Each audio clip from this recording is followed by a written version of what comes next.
So let's talk about the Indiana Fever.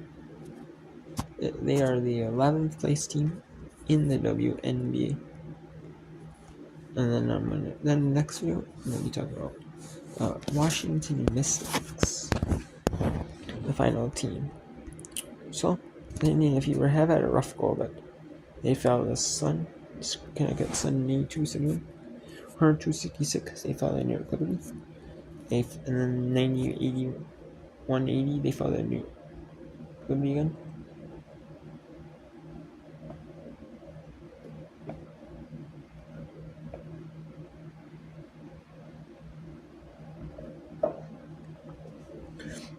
And then they almost beat the Sun, but it was 80-84. Then they fell to the Storm by 2, 85-83. They beat the Sparks 78-73. Then they fell to the Aces. And then they fell to the Sparks 82. They fell to the Storm 103-88. And they beat the Sky 71-70. And they fell to the New York Liberty on Saturday 104. Or Sunday 104-68. And now they played 11 games already, and it hasn't even been the first month of the season. They've played a good bit of back-to-backs. They've played a decent amount of back-to-backs, and they played like every other day, They played like every other day, and they've had like travel, so it's a little rough. They haven't had like consistent practice time. They've been having to rest, maybe have like short practices and rest and recover. But now they've been solid,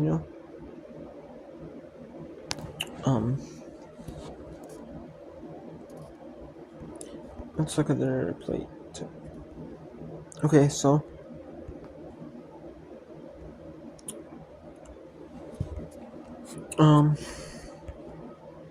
Kelsey Mitchell is solid for them on the offensive end, 20 points.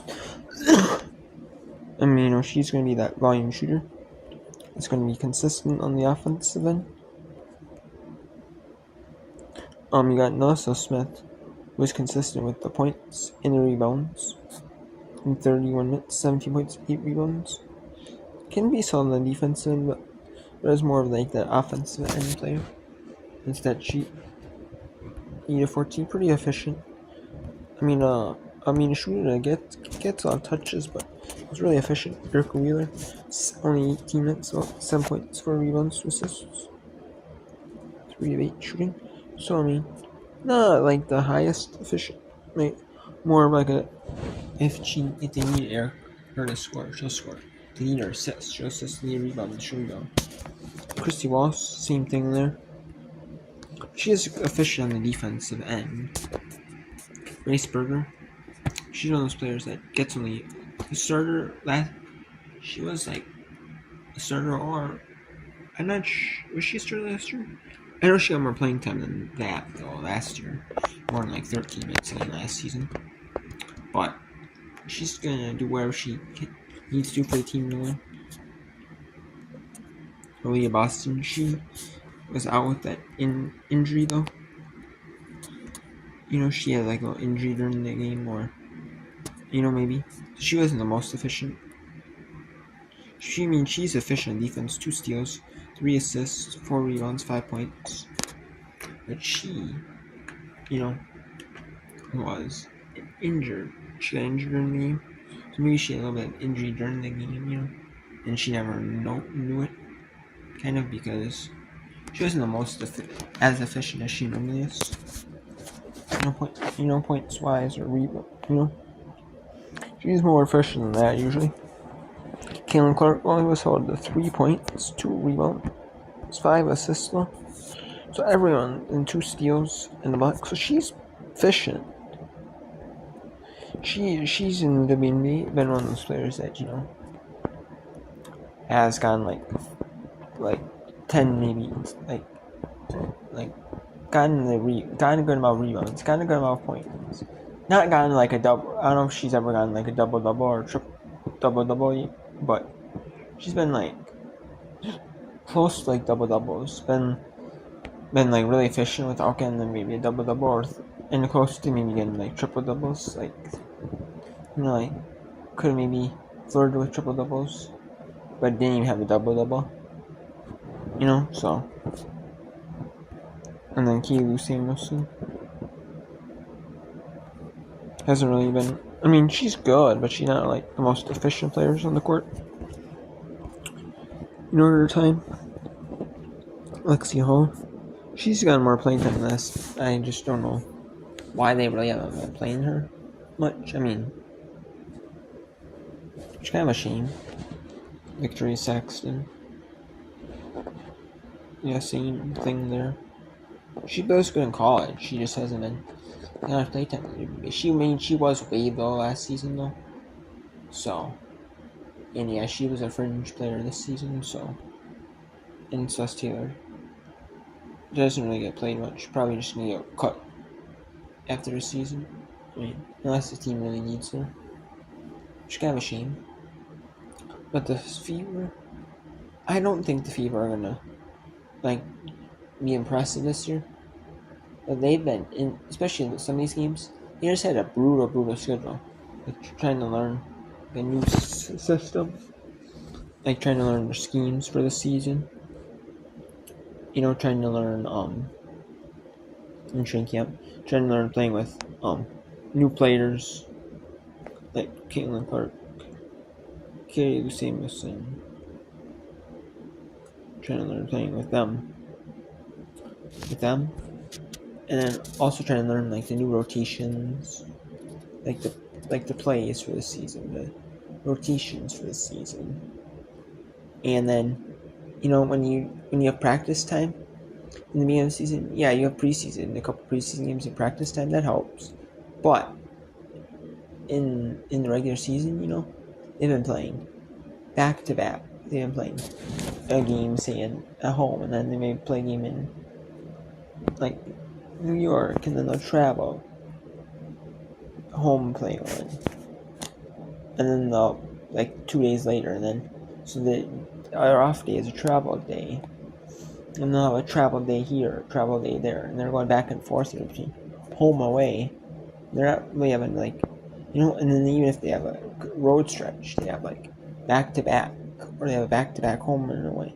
So then you're not really getting practice. If you have a game day, you're not want to do practice. You might have you have a small or brief practice, but it's really nothing. I mean, you're not really having a consistency thing. We're having back to back. We're having 2 games. You have an off day. Two. You're in the same city, playing playing 2 games in a row. Or you're at home playing. Having an off day where you can rest. Rest day, or even a rest day. You need a rest day. And they haven't really even got rest days. The rest days have been like traveling days, which I don't know. I mean, they just need time to gel. So I'm really interested to see their game tomorrow on the Ion against the Liberty, or against not the Liberty, the Mystics. Excuse me, the Mystics. I'm really interested to see how they play against them. I mean, the Mystics, granted, are 0-9. They're 2-9. Granted, but Mystics have looked decently competitive in a lot of their games. I mean, there's been some blowouts, but they've also, especially the game against the Sun, they did look competitive for a good bit of the game. Just the Sun blew it open in the third quarter that little bit. And, so I'm really interested to see how they do against the Mystics. See if they're their rest day, their practices, because they've been they've been traveling. They were traveling against the Liberty, so maybe they travel back to Indiana, and then maybe they have a couple days of practice. Maybe the 4th and 5th they have a couple days of practice, and then the 3rd they're traveling to Indiana, and then the 6th they're traveling to Washington, maybe. So at least have 2 days of practice, so I'm interested to see how that goes. Or maybe they travel straight to Washington, from New York, and then they have 3 days of practice. Maybe they share on Washington's practice facilities. When Washington isn't using it, they both have designated practice times, separate practice times.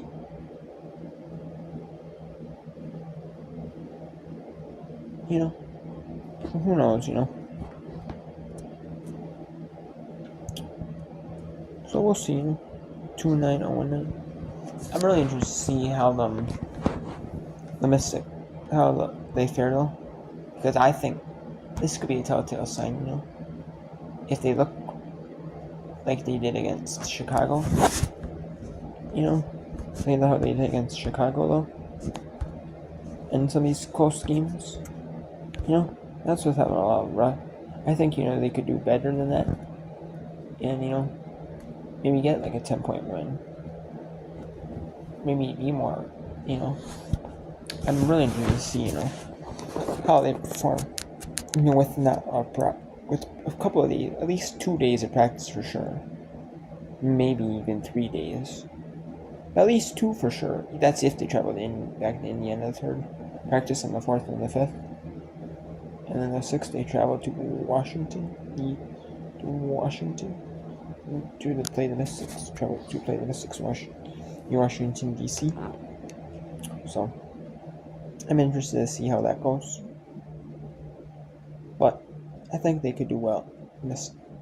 Fever could, and they could start turning things around. They have a couple of, and then they start playing only, having like, they're not having like the back-to-backs. They're having like games, or a lot of these teams are having it where they have 2 days off, where they have 2 days, But then they're starting to do it where they're not really having the back-to-backs, they're like 3 days in between games. They're having like 3 days in between games. There might be having, and then sometimes they're having 3 days in between games, or 2 days, or 40, a stretch of 4 days in between some games.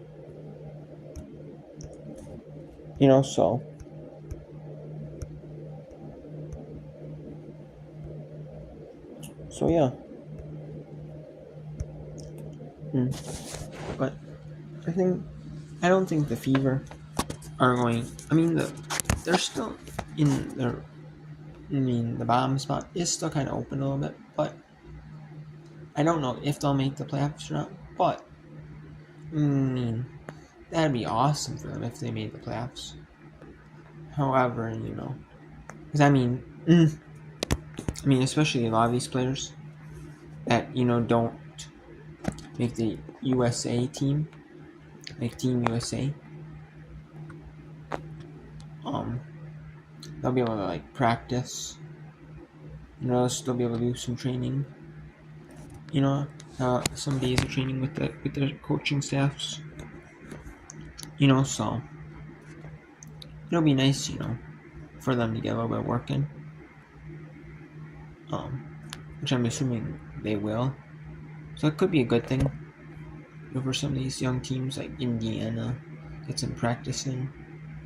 Maybe do some practice, themselves, So that'll be a nice thing, And then they'll, maybe have like a few days of practice, and then maybe, rest days, a few rest days built in, and some practice days built in too. So I could see that. So, but yeah, I'm gonna be interested just to see how the Fever do. Like I said, against the Mystics, that'll be a telltale sign. I think if they've really improved, in the few days of rest, like the couple of days of practice and the couple of days of rest, like a travel day or two, maybe for rest, or maybe you have a day of rest, and the rest day would be traveling, and then one of the rest days would be the day before the game, maybe, or maybe they have 3 days of practice if they went to straight to the Washington D.C. area to play the here. Or maybe they have 2 rest days for 2 travel days that they have to back to Indiana, then back to Washington.